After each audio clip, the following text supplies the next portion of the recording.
ही आहे फणसाची भाजी.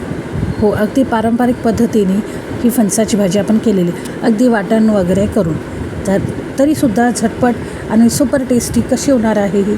अगदी आपण पूर्वीच्या काळाची फणसाची भाजी खायचो, बऱ्याच वेळा काय व्हायचं की त्याची टेस्ट इतकी लागायची नाही किंवा खूप बोरिंग वाटायची. बट ही खूप हेल्दी, टेस्टी आणि झटपटसुद्धा आहे. आणि टेस्टी तर ऑब्वियसली आहे भरपूर, कारण की आपण ह्याच्यात जे न्यूट्रिशन व्हॅल्यू आहे ते आपण कमी नाही केली, ह्याच्यातच ठेवलेली आहे. तर अगदी झटपट जसं मी म्हटलं, आणि अगदी ओव्हरकुक न करता अगदी मटणासारखी लागणार आहे. तर चला पटकन जाऊन बघूया अशी झटपट होणारी ही फणसाची भाजी अगदी पारंपरिक पद्धतीने. चला, आणि तीसुद्धा झटपट. तर इथं काही आहे इन्ग्रेडियंट वाटण्यासाठी आपल्याला लागणार आहे. एक मध्यम आकाराचा कांदा घेतला आहे, 7-8 लसूण पाकळ्या घेतलेल्या आहेत, 2 हिरव्या मिरच्या लवंगी आहेत, 2 बेडकी मिरच्या घेतलेल्या आहेत अख्ख्या, आणि इथं 1 टमॅटो घेतलेला आहे, ते असे उभे काप करून घेतलेले. आणि जितका कांदा आहे त्याच क्वांटिटीने अर्धा वाटी असं ओलं नारळ घेतलेलं आहे काप करून. तुमच्याकडे ओलं नारळ नसेल खात वाटणाला तर सुक्या खोबऱ्याचंही वाटण करू शकता. वाटण तुमच्या सोयीनुसार, तुमच्या आवडीनुसार तुम्ही चेंज करा. खोबरं घाला किंवा शेंगदाणे घाला. शेंगदाणे ह्याच्यात नाही चांगलं लागत, सुकं खोबरं ह्याच्यात घालू शकता. जसं तुम्ही मटणाचं वाटण करता, मटणाच्या कालवणाचं, तसं अगदी वाटण तुम्ही ह्याच्यात यूज करू शकता. पण हे अगदी सिम्पल आणि टेस्टी आहे, हे नक्की ट्राय करा एकदा तर.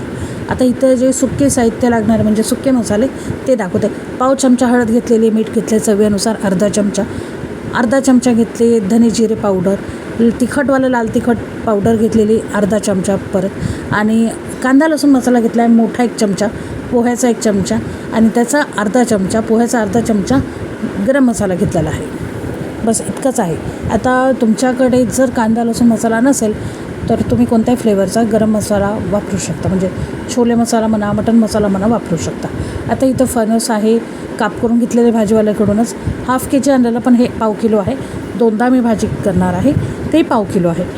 आता तुमच्या आवडीनुसार तुम्ही फणसाचं प्रमाण कमी जास्त करू शकता.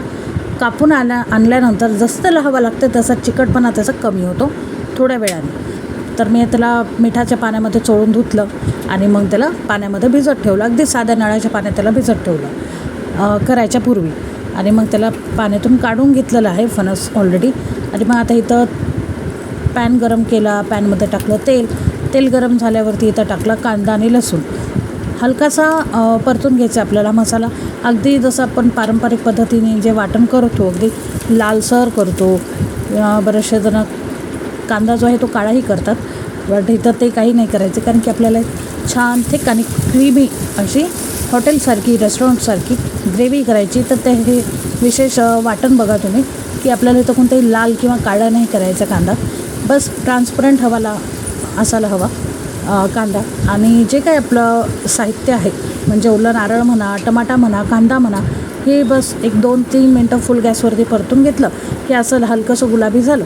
म्हणजे तुम्ही बघू शकता नारळसुद्धा हलके स्पॉट पडलेले आहेत, कांदासुद्धा ट्रान्सपरंट झालेला आहे, आणि टमॅटोसुद्धा ओव्हरकुक नाही झाला, स्मॅश होण्यासारखा पटकुक झालेला आहे.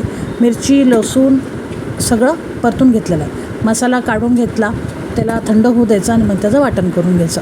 आता त्यापूर्वी आपण इथं मसाला वाटून घेतला थंड झाल्यावरती, आणि त्याच पॅनमध्ये ज्यात आपण मसाला भाजलेला त्याच्यामध्ये अजून थोडंसं तेल ॲड केलं. तेल गरम झाल्यावरती जे ड्रेन करू म्हणजे गाळून ठेवलेले फणसाचे काप होते ते परतून घ्यायचे. आता इथं मी कुठेही आपण फणस जो आहे तो आधीच बॉईल करून नाही घेतला, आपण डायरेक्ट कुकरमध्ये आता फोडणी देणार आहोत. त्यापूर्वी आपल्याला हे असे परतून घ्यायचे आहेत. जसं आपण अंडं फ्राय वगैरे करतो ना, म्हणजे अंड्याचं कालवण करताना अंडे थोडे परतून घेतो, किंवा मग पनीर जसं आपण परतून घेतो, अगदी 1 ते 2 चमचा तेलामध्ये आपल्याला फणसाचे काप जे आहे ते परतून घ्यायचे आहेत. पाण्यामध्ये मी बस 1 ते 2 मिनटं सोक केलेलं, त्याचं जे मीठ चोळलेलं ते निघालं आणि चिक जे आहे ते निघायला हवा, बस इतकंच. तर पाण्यातून काढून घ्यायचं आहे गाळणीने, आणि मग ह्याच्यातमध्ये परतून असं मस्त 1-2 मिनटं फुल गॅसवरती परतून घ्यायचं आहे. हलकंसं आपल्याला वाटलं की हलकंसं ब्राऊन होत आलेलं आहे, अगदी असं मी म्हणते की जसं आपण पनीर परतून घेतो ना अगदी 2-3 मिनटं, तसंच जास्त वेळ घ्यायला, कलर वगैरे बदलायचा नाही.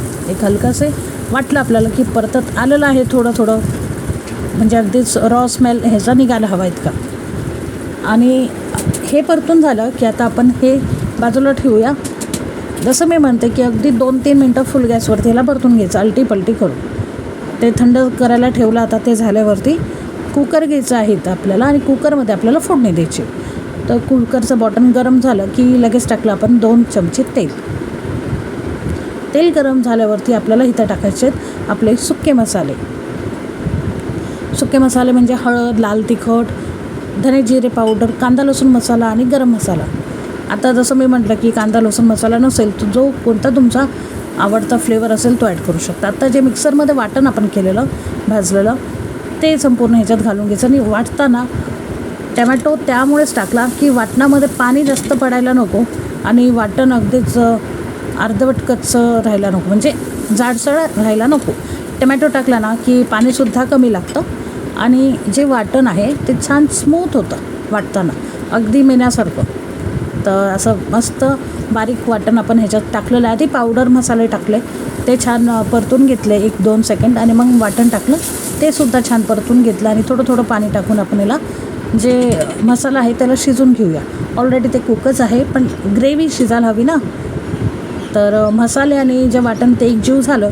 असं 1-2 मिनटं मी कुकरचं झाकण ठेवलं, वरच्यावरच ठेवलं, पॅक नव्हतं केलं. आणि गॅसची फ्लेम म्हणाल तर मीडियम आहे, अगदी स्लो किंवा अगदी फुल नाही. अगदी फुल केली तर मसाले आपले करपू शकतात, त्यामुळे मीडियम फ्लेमवरती मसाले परतून घेतले. मग फणससुद्धा टाकलं आणि ते सुद्धा परतून घेतलं. मग पाणी ॲड केलं. आता तुम्हाला जितकं हवं तुमच्या आवडीनुसार पाणी कमी जास्त तुम्ही करू शकता. तर इथं मी टोटली 1 पाऊण ग्लास पाणी वापरलेलं आहे. फुल 1 ग्लाससुद्धा मी इथं पाणी ॲड नाही केलं, अगदी 2-3 वेळा थोडं थोडं पाणी करून टाकलेलं आहे. 1 ग्लासालाही कमी मी पाणी इथं वापरलं आहे. शिट्टी लावली आणि कुकर सविस्तर बघायचं की बरोबर लागलं का नाही, कारण की कुकरचं काम आहे. 2 शिट्ट्या मारल्या आणि तुम्ही बघू शकता कुकर रिलीज होऊ दिलं आणि बघा काय मस्त तवंग आलेला आहे. आणि अगदी 2 शिट्ट्यामध्ये मस्त असं आपले फणस जे आहे ते कुक होतात. तुम्ही बघू शकता ग्रेव्ही किती भारी झालेली आहे, अगदी पातळ किंवा अगदी घट्ट नाही. आणि फणससुद्धा अगदी इव्हनली शिजलेले आहेत, अगदी ओव्हर कुक किंवा अगदी कच्चे नाही म्हणू शकणार आपण याला.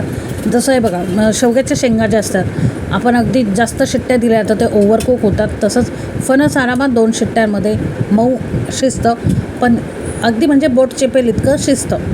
आता गरम आहे खूप त्यामुळे मी फोकनी दाखवते बघा, खूप इझिली फोकनीसुद्धा तुम्हाला समजत असेल की छान असं कुक झालेलं आहे. आता बोट लावणं इथपर्यंत आहे बघा, मी तुम्हाला दाखवते सुद्धा सगळे फणस टोचून की छान शिजलेले आहेत. इतके इझिली फोक नाही जात फणसामध्ये शिजल्याशिवाय. आता हे शिजले म्हणून सगळे फोक आहे, 1 पीसला फोक लागत आहे. आणि बघा असं मस्त मटणासारखं ह्याला ओढून बघितलं मी तर छान शिजलेलं आहे. खूप कडक आहे बट भारी झालेलं आहे. नक्की या पद्धतीने फणसाची भाजी करा.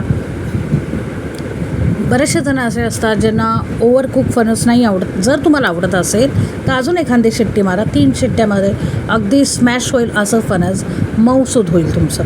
बट हे अगदी परफेक्ट आहे शिजलेलं. आवडली असेल ही फणसाची रेसिपी झटपट, स्वादिष्ट आणि अगदी पारंपरिक पद्धतीने केलेली तर नक्की आपल्या चॅनलला लाईक करा, शेअर करा आणि सबस्क्राईब केल्याशिवाय जाऊ नका. शेअर करा आणि लाईक नक्की करा. आणि मस्ट ट्राय रेसिपी आहे. ह्या सीझनमध्ये फणस भरपूर आलेले आहेत तर नक्की ट्राय करा. साधी, सोपी आणि हेल्दी, प्रोटीन आणि फायबर रिच ही भाजी आहे. तर जर तुम्ही जिमला जात असाल, तुम्ही वेट मॅनेजमेंट करत असाल किंवा तुमच्या घरी कोणी डायबेटिक आहे तर नक्की ही भाजी करायलाच हवी. सीझनल आहे, नक्की ट्राय करा.